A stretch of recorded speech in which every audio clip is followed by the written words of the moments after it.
নমস্কার এভরিওয়ান, সবাই ওয়েলকাম করছি নতুন একটি রেসিপি দেখার জন্য। আশা করি আপনারা সবাই ভালো আছেন এবং সুস্থ আছেন। আজকে আমি আলু দিয়ে একটা দুর্দান্ত স্বাদের নাস্তা রেসিপি নিয়ে আসলাম। আলু দিয়ে যে এত সুন্দর একটা নাস্তা তৈরি করা যায় হয়তোবা না দেখলে বিশ্বাস করা যাবে না। খেতে ভীষণ সুস্বাদু। এই নাস্তাটা তৈরি করতে কোনো রকম ঝামেলা করতে হবে না। ঘরে থাকা সামান্য কিছু উপকরণ দিয়ে এই নাস্তাটা আপনারা তৈরি করে নিতে পারেন। আর একবার তৈরি করে রেখে পুরো মাস সংরক্ষণ করে খেতে পারেন। তাছাড়া বিকেলে চায়ের আড্ডায় কিন্তু জমিয়ে খাওয়া যাবে। এবার চলুন কথা না বাড়িয়ে রেসিপিটি শুরু করা যাক। আশা করি আপনাদের ভালো লাগবে। নাস্তাগুলো তৈরি করার জন্য এখানে 3টা বড় সাইজের আলু নিলাম। আলুটা আমি আগে থেকেই সিদ্ধ করে রেখেছি। এবার আলুর খোসাটা ভালোভাবে ছাড়িয়ে নিতে হবে।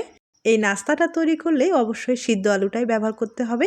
এখানে কাঁচা আলু ব্যবহার করা যাবে না। আর সিদ্ধ আলুর নাস্তাটা খেতে কিন্তু ভীষণ ভালো হয়। আপনারা না খেয়ে থাকলে এই পদ্ধতিতে একবার হলো তৈরি করে দেখবেন। আলুর খোসাটা আমি ভালোভাবে ছাড়িয়ে নিলাম। এখন যেটা করতে হবে, একটা গ্রেটারের সাহায্যে আলুগুলো একটু গ্রেট করে নেব। তবে আপনারা চাইলে একবারে ব্লেন্ডারে ভালোভাবে পেস্ট তৈরি করে নিতে পারেন। আর যদি ব্লেন্ডার না থাকে সেক্ষেত্রে কিন্তু একটা গ্রেটারের সাহায্যে এভাবে গ্রেট করে নিতে পারেন, অথবা একটা স্টিলের গ্লাসের সাহায্যে ম্যাশ করে নিতে পারেন। এই আলুর নাস্তাটা দীর্ঘদিন পর্যন্ত সংরক্ষণ করতে চাইলে সেক্ষেত্রে কিন্তু এখানে কোনো রকম জল ব্যবহার করা যাবে না। আর জল ব্যবহার করলে 1 সপ্তাহ অথবা 2 সপ্তাহ পর্যন্ত সংরক্ষণ করতে পারেন। এর চেয়ে বেশি কিন্তু সংরক্ষণ করা যাবে না। আর আমি জল ছাড়া নাস্তাটা তৈরি করে নেব, এবং এই পদ্ধতিতে আপনারা ব্যবহার করলে দীর্ঘদিন পর্যন্ত সংরক্ষণ করতে পারবেন। আর যারা ব্যবসার ক্ষেত্রে এই রেসিপিটি তৈরি করতে চান তাদের ক্ষেত্রে বলবো, আপনারা যদি এই পদ্ধতিতে নাস্তাটা তৈরি করেন, এই নাস্তাগুলো দীর্ঘদিন পর্যন্ত ভালো থাকবে, খেতে ভীষণ সুস্বাদু হবে। এখানে একটা বাটির মাপ করে গ্রেট করা আলুটা আমি 1 বাটি দিয়ে দিলাম। ওই বাটির মাপ করে এখানে কিন্তু চালের গুঁড়ো 1 বাটি দিয়ে দিলাম। আপনারা চাইলে ময়দা ব্যবহার করতে পারেন, তবে ময়দার চেয়ে আপনারা কিন্তু চালের গুঁড়োটা ব্যবহার করবেন, দেখবেন খেতে খুব ভালো লাগবে। এরপরে 1 বাটি এখানে আমি বেসন ব্যবহার করব। আর হাতের কাছে বেসন না থাকলে সেক্ষেত্রে মাসকলাইর ডালটা বাদ দিয়ে যে কোনো ডাল কিন্তু গুঁড়ো করে আপনারা ব্যবহার করতে পারেন, তবে সমান পরিমাণে ব্যবহার করতে হবে। এরপরে মূল যেটা উপাদান, এখানে কিন্তু আমি প্রায় 3 চামচ সয়াবিন তেল একবারে গরম করে দিয়ে দিলাম। আর এটা কিন্তু দিতেই হবে, তবে আপনারা চাইলে তেলের পরিমাণটা আরেকটু বাড়িয়ে দিতে পারেন, তাহলে খেতে ভালো লাগবে। এবার তেলটা ভালোভাবে একটু মিশিয়ে নেব।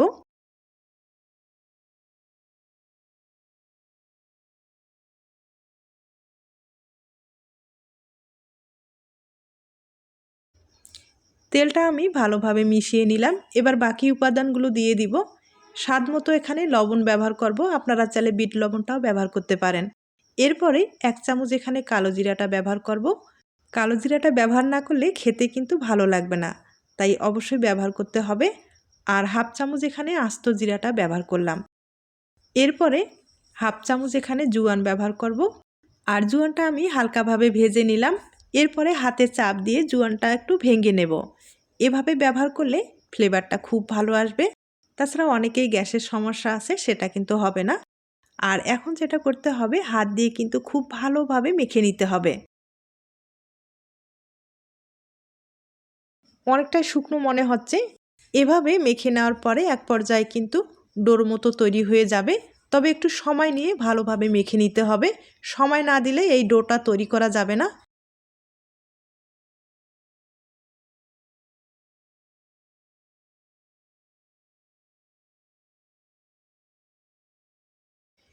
আমি কিছুটা পরিমাণে মেখে নিলাম।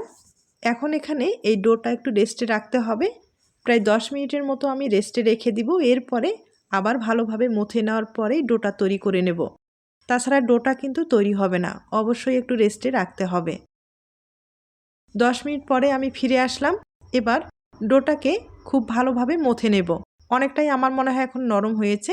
আর নরম হওয়ার কারণে ডোটা এখন খুব ভালোভাবে তৈরি হয়ে যাবে।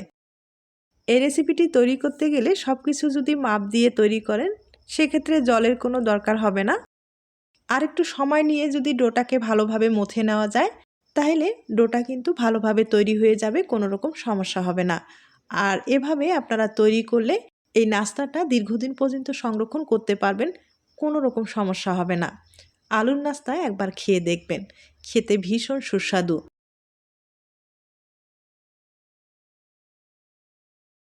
ডোটা আমি তৈরি করে নিলাম, তবে এখনও পুরোপুরি ডোটা কিন্তু সেট হয়নি। আমি আরও 5 মিনিটের মতো ঢেকে রেখে দিলাম।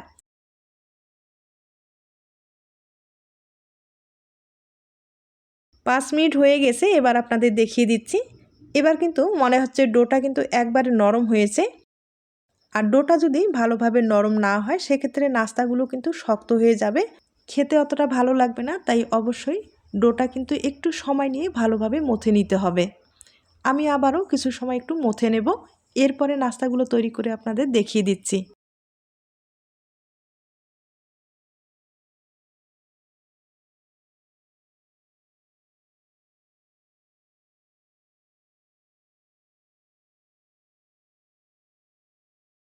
ডোটা আমি খুব ভালোভাবে তৈরি করে নিলাম। এবার নাস্তাগুলো তৈরি করে আপনাদের দেখিয়ে দিচ্ছি। নাস্তাগুলো তৈরি করার জন্য একটা প্লেট ব্যবহার করব, অথবা একটা প্লাস্টিক ব্যবহার করতে পারেন। সামান্য পরিমাণে একটু তেল লাগিয়ে নিতে হবে। এরপরে পিঠাগুলো তৈরি করার জন্য লাগবে একটা সিরিঞ্জ। সিরিঞ্জের সাহায্যে আমি তৈরি করে নেব। আমি কিন্তু মোটা করে কয়েকটা ছিদ্র করে নিলাম। আর আপনাদের যদি মেশিন থাকে সেক্ষেত্রে মেশিন দিয়ে এই নাস্তাগুলো তৈরি করে নিতে পারেন। আর এখন কিছুটা পরিমাণে ডো ঢুকিয়ে নাস্তাগুলো তৈরি করে দেখিয়ে দিচ্ছি।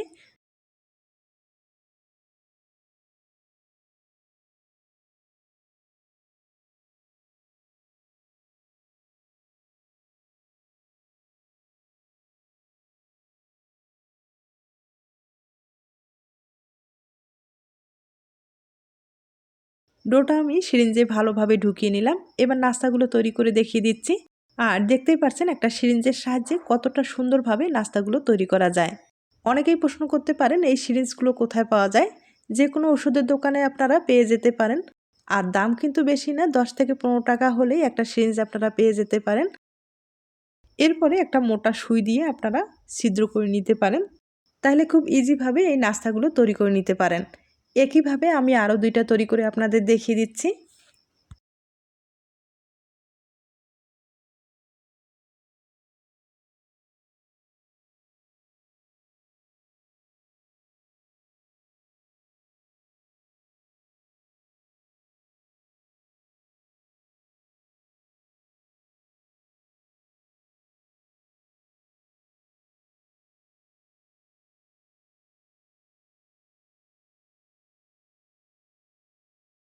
আমি আপনাদের 4টা নাস্তা তৈরি করে দেখিয়ে দিলাম।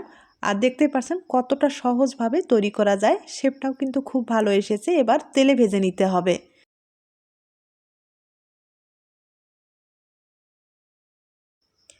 এই নাস্তাগুলো একবারে হালকা আছে ভেজে নিতে হবে। আর যেহেতু আলু দেওয়া আছে, খুব তাড়াতাড়ি কিন্তু কালার চলে আসবে।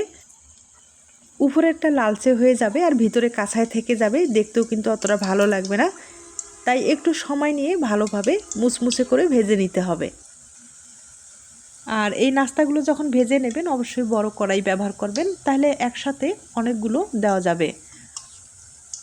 আর দেখতেই পাচ্ছেন কোনো রকম কিন্তু ঝামেলা ছাড়া এই নাস্তাটা কিন্তু তৈরি করে সংরক্ষণ করতে পারেন। এই নাস্তাগুলো তেলে দেওয়ার সাথেই নাড়াচাড়া করবেন না। এক পাশে যখন হয়ে যাবে এরপরে নাস্তাটাকে উল্টে দিতে হবে। আর উল্টে পাল্টে একবারে মুচমুচে করে ভেজে নিলে খেতে খুব ভালো লাগবে।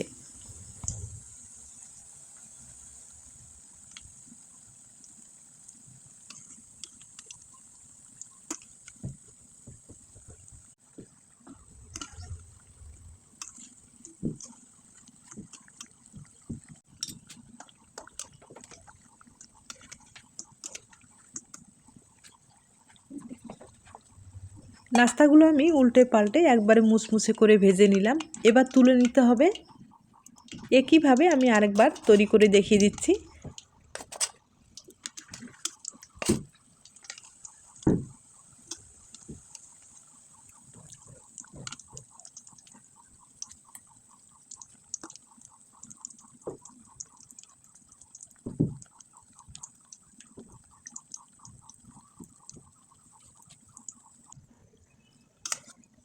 নাস্তাগুলো খুব সুন্দর একটা কালার এসেছে, দেখতেই পাচ্ছেন। এবার তুলে নিতে হবে, এরপরে আপনাদের পরিবেশন করে দেখিয়ে দিচ্ছি। নাস্তাগুলো ভেজে নেওয়ার পরে কালারটাও কিন্তু খুব ভালো এসেছে, দেখতেও ভীষণ সুন্দর হয়েছে।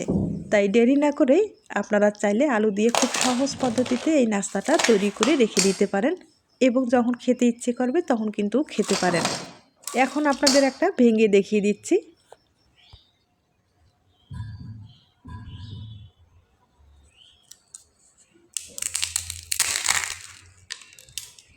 শব্দ শুনে হয়তোবা বুঝতে পেরেছেন কতটা মুসমুসে হয়েছে, আর এরকম মুসমুসে খেতে খুব ভালো লাগবে। আজ তাহলে এ পর্যন্ত, নতুন কোনো রেসিপির সাথে আবার দেখা হবে। সবাই ভালো থাকবেন, সুস্থ থাকবেন এবং নিরাপদে থাকবেন।